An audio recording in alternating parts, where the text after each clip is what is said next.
IndyCar has levied an unprecedented penalty against Team Penske in response to yesterday's disqualification from qualifications. We realized last night that the results were not official. The results are now official, and the number 2 and number 12 cars of Team Penske have been moved to the back row of the field. Now, the number 3 car, Scott McLaughlin, has not been found to have violated any IndyCar rules, and so that car will keep its originally qualified starting position on the inside of the 4th row. But I want to read the news release from IndyCar, and it states, IndyCar update on Team Penske technical violations. Yesterday, IndyCar's focus was ensuring the series had all the facts related to the discovery of the modified attenuators on the Team Penske entries of the number 2 and number 12s to verify that they were in violation of IndyCar Rule 14.7.8.16. After the series confirmed the technical infraction by rule, the violating cars were placed in the last positions of the qualifying session for which they qualified. Now, important to note, I've had a lot of questions about what the attenuator is on the race car. A lot of people don't know the technical terms.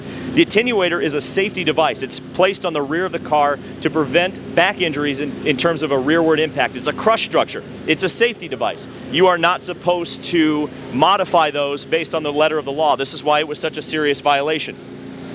Upon further review last night and early in the morning, IndyCar will be moving the number 2 and number 12 cars to the 32nd and 33rd starting positions in this year's Indianapolis 500 presented by Gainbridge. They will start in order based on their qualifying times from Saturday, which would mean car number 2 will start in 32nd, car number 12 will start in 33rd position.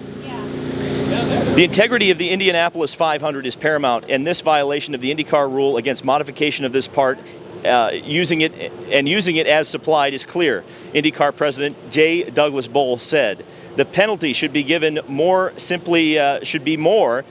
simply starting where the cars may have qualified anyway if given the opportunity. The cars belong in the field as 2 of the fastest 33. However, starting on the tail of the field is an appropriate penalty in this instance." So, IndyCar was in a very difficult position, as Doug Bowles mentions in that quote in the news release.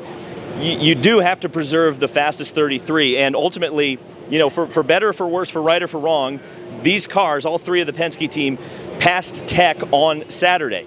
Now, why they didn't pass tech on Sunday, we don't know yet. Or we know that, but why there's a discrepancy, we don't understand that. The question mark is going to be now, how could you add a penalty, keep the rest of the partners of this series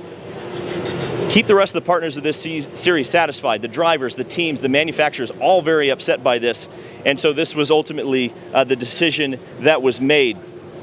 The number 3 car did not attempt to qualify on Sunday for the Fast 12 because of an accident earlier in afternoon's practice. Upon review, this and IndyCar impounding the number 3's attenuator, IndyCar found the car was in fact using a legal and unmodified attenuator. Therefore, car number 3 will start in the 10th spot, the final spot of those who qualified to participate in the Fast 12. So that lines up with what Tim Cindric told us yesterday, that the modified parts were on the 2 and the 12, and for whatever reason, they were not on the 3 car. And so therefore, the 3 car will start where he originally qualified. Additionally, IndyCar is suspending the team strategist for the number 2 and number 12 for the remainder of the Indianapolis 500, and both cars will forfeit Indy 500 qualification points and have been fined $100,000. Now, those 2 people who have been suspended are Tim Cindric and Ron Rosinski. Those are the same 2 people who were suspended after the violation in St. Pete. Cars number 2 and number 12 will forfeit their pit positions and will select pit boxes after the remainder of the field has had an opportunity to adjust accordingly. That is a massive penalty for the Indianapolis 500, especially how important the in and out laps, the pit stops have been in recent years. Massive, massive penalty, and will hamper them perhaps even worse than starting at the back of the field.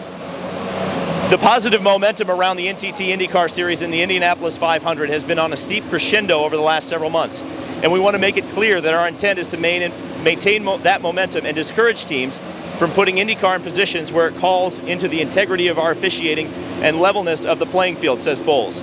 As we look to the remainder of the week, and it's the race this weekend, we will do everything we can to make it clear that this is not only the best racing on the planet, but where the best win under completely fair conditions.